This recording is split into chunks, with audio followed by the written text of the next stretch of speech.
বিসমিল্লাহির রহমানির রহিম। আসসালামু আলাইকুম ওরহমতুল্লাহি ওবরাকাতু।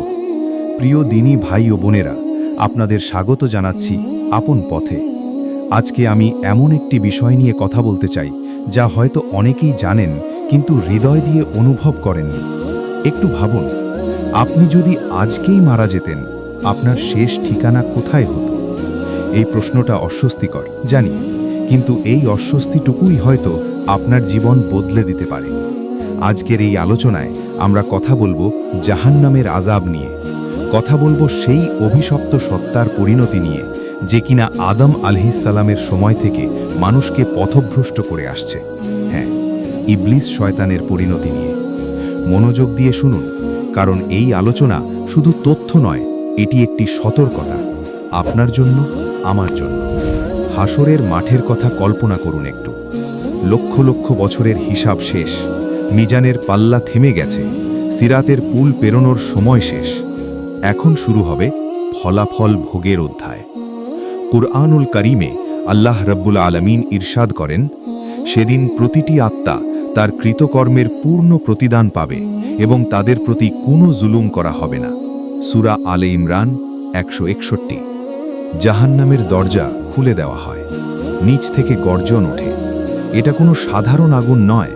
হাদিসে এসেছে, রাসূলুল্লাহ সাল্লাল্লাহু আলাইহি ওয়াসাল্লাম বলেছেন, জাহান্নামের আগুনকে 1000 বছর জ্বালানো হয়েছে, যতক্ষণ না সে লাল হয়ে গেছে। তারপর আরও 1000 বছর, যতক্ষণ না সে সাদা হয়ে গেছে। তারপর আরও 1000 বছর, যতক্ষণ না সে কালো হয়ে গেছে। এখন সে ঘুটঘুটে কালো অন্ধকার। এই আগুনের সামনে যখন পাপীদের আনা হয়, তখন তারা বলে ওঠে, হে আমাদের রব, আমাদের আরেকটিবার সুযোগ দাও। কিন্তু সেদিন সুযোগের দরজা বন্ধ। ফেরেশতারা বলেন, দুনিয়াতে তোমাদের সময় ছিল, সে সময় তোমরা কি করেছ? একটি ভয়াবহ পতন শুরু হয়। পায়ের নিচে মাটি নেই, ধরার কিছু নেই। চিৎকার করে, কিন্তু আগুনের গর্জনে সেই চিৎকার ডুবে যায়। আল্লাহ তাআলা কুরআনে জাহান্নামের আগুনের বর্ণনা দিয়েছেন এভাবে, তাদের ওপর থেকে আগুনের চাদর ঢেলে দেওয়া হবে এবং নিচ থেকেও আগুন। সূরা জুমার 16। সেই আগুনে পোশাক হবে আগুনের, বিছানা হবে আগুনের, মাথার ওপর থেকে ফুটন্ত পানি ঢেলে দেওয়া হবে। এবং সবচেয়ে ভয়াবহ যে বিষয়টি, সেটি হলো সেখানে মৃত্যু নেই। একবার ভাবুন, আপনি যদি আঙুলে একটু আগুন লাগান, কেমন লাগে? সেই জ্বালা কতক্ষণ সহ্য করতে পারেন? রাসূলুল্লাহ সাল্লাল্লাহু আলাইহি ওয়াসাল্লাম বলেছেন, দুনিয়ার আগুন জাহান্নামের আগুনের 70 ভাগের 1 ভাগ। বুখারী এবং মুসলিম। অর্থাৎ দুনিয়ার আগুনকে যদি এক মনে করি, তাহলে জাহান্নামের আগুন হলো 70 গুণ বেশি তীব্র। আর সেই আগুনে যখন চামড়া পুড়ে ছাই হয়ে যাবে, মহান আল্লাহ আবার নতুন চামড়া দেবেন, আবার পোড়ানোর জন্য। কুরআনে এসেছে, যখনই তাদের চামড়া পুড়ে যাবে, আমরা তাদের অন্য চামড়া বদলে দেব, যাতে তারা আযাব আস্বাদন করতে পারে। সূরা নিসা 56। এক মুহূর্তের জন্যেও অজ্ঞান হওয়ার সুযোগ নেই, বিশ্রামের কোনো সুযোগ নেই, যন্ত্রণা চলতেই থাকবে। এবার আসুন কথা বলি সেই সত্তার কথা যে লক্ষ লক্ষ বছর ধরে মানুষকে পথভ্রষ্ট করেছে, ইবলিস। সে একদিন বলেছিল, আমি তাদের সামনে থেকে, পেছন থেকে, ডান থেকে, বাম থেকে আসব, তুমি তাদের অধিকাংশকে কৃতজ্ঞ পাবে না। সূরা আরাফ 17। সেই ইবলিস আজ কোথায়? আজ সে নেতা নয়, আজ তার কোনো মর্যাদা নেই, আজ তার কোনো অনুসারী তার পাশে দাঁড়াবে না। যাদের সে একদিন মিষ্টি কণ্ঠে ডেকেছিল, উপভোগ করো, জীবন্ত ক্ষণস্থায়ী, আজ তারাই তার দিকে তাকিয়ে আছে ঘৃণার চোখে। তারা চিৎকার করে বলবে, হে আমাদের রব, তুমি এই শয়তানকে দ্বিগুণ আযাব দাও, কারণ সে আমাদের পথভ্রষ্ট করেছে। সূরা আহজাব 67-68। ইবলিস তখন কি বলবে? কুরআনে আল্লাহ তাআলা সেই দৃশ্যটি বর্ণনা করেছেন। শয়তান বলবে, নিশ্চয়ই আল্লাহ তোমাদের সত্য প্রতিশ্রুতি দিয়েছিলেন, আর আমি তোমাদের প্রতিশ্রুতি দিয়েছিলাম, কিন্তু আমি তা ভঙ্গ করেছি। আমার তোমাদের উপর কোনো ক্ষমতা ছিল না, শুধু এটুকু যে আমি তোমাদের ডেকেছিলাম আর তোমরা সাড়া দিয়েছিলে। তাই আমাকে দোষ দিও না, নিজেদেরই দোষ দাও। সূরা ইব্রাহিম 22। দেখুন, ইবলিস সেদিন স্বীকার করবে, কিন্তু সেই স্বীকারোক্তিতে কোনো অনুতাপ নেই। সে বলবে, আমি শুধু ডেকেছিলাম, তোমরাই এসেছ। আর তখন আগুন তার শরীরও ছাড়বে না। যে কণ্ঠ একদিন মানুষকে ফিসফিস করে পাপের দিকে ডেকেছিল, সেই কণ্ঠে আর কোনো শক্তি থাকবে না। সে নিজেও জ্বলবে, সেও শাস্তি ভোগ করবে। আল্লাহের বিচার থেকে কেউ পালাতে পারে না। একসময় তাদের প্রচণ্ড ক্ষুধা লাগবে। তাদের সামনে আনা হবে জাক্কুম গাছের ফল। আল্লাহ তাআলা বলেন, নিশ্চয়ই জাক্কুম গাছ হবে পাপীদের খাদ্য। তেলের তলানির মতো এটি পেটে ফুটতে থাকবে গরম পানির মতো। সূরা দুখান 43-46। ক্ষুধার যন্ত্রণায় তারা সেই বিষাক্ত ফল মুখে দেবে। প্রতিটি কামড়ে মুখের ভেতর আগুন জ্বলে উঠবে, পেটে নেমে ভেতরটাকে পরিচ্ছন্ন করে দেবে। কিন্তু ক্ষুধা থামবে না। তারপর আসবে তৃষ্ণা, গলা শুকিয়ে কাঠ, পানি চাইবে। কিন্তু কি আনা হবে? আল্লাহ তাআলা বলেন, তাদের পান করানো হবে ফুটন্ত পানি, যা তাদের নাড়ি ভুঁড়ি ছিঁড়ে ফেলবে। সূরা মুহাম্মদ 15। মুখের কাছে নেওয়া মাত্র ঠোঁট ঝলসে যাবে, একটু গিলতেই গলা জ্বলে উঠবে, পেটে নেমে ভেতরটাকে ছিঁড়ে দেবে। তবুও তৃষ্ণা থামবে না।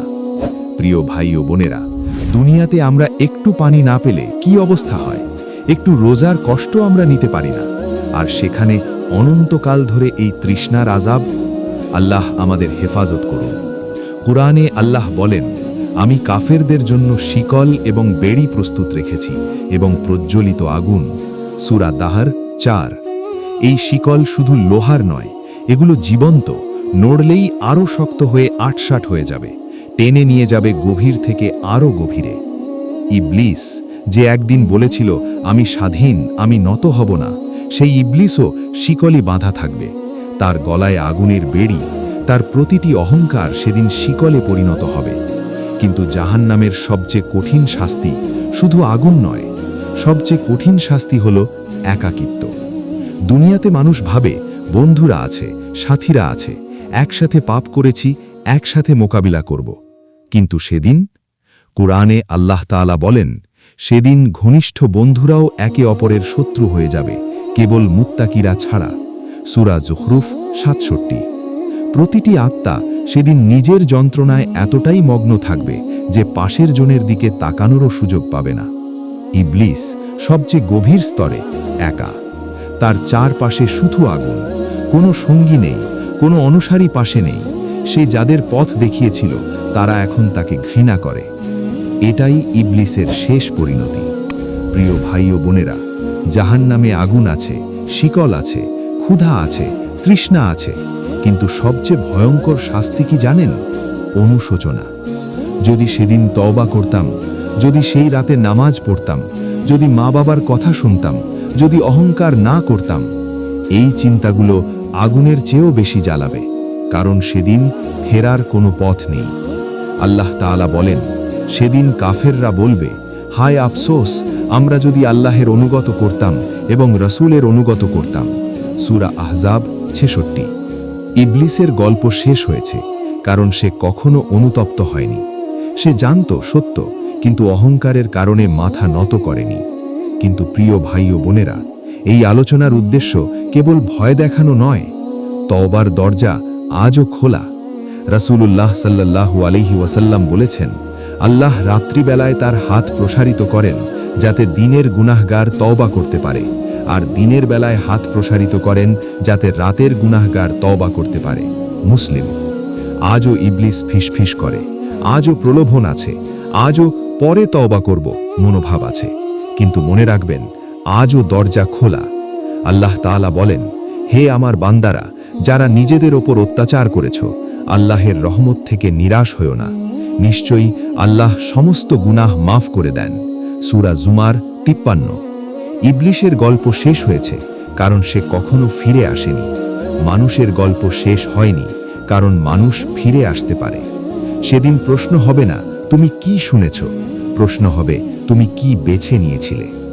আজকের এই আলোচনা শেষ করছি এই দোয়া দিয়ে, আল্লাহুম্মা আজিরনি মিনান নার ওয়াদখিলনিল জান্নাহ। হে আল্লাহ, আমাদের জাহান্নামের আযাব থেকে মুক্তি দাও এবং জান্নাতে প্রবেশ করাও। আমিন।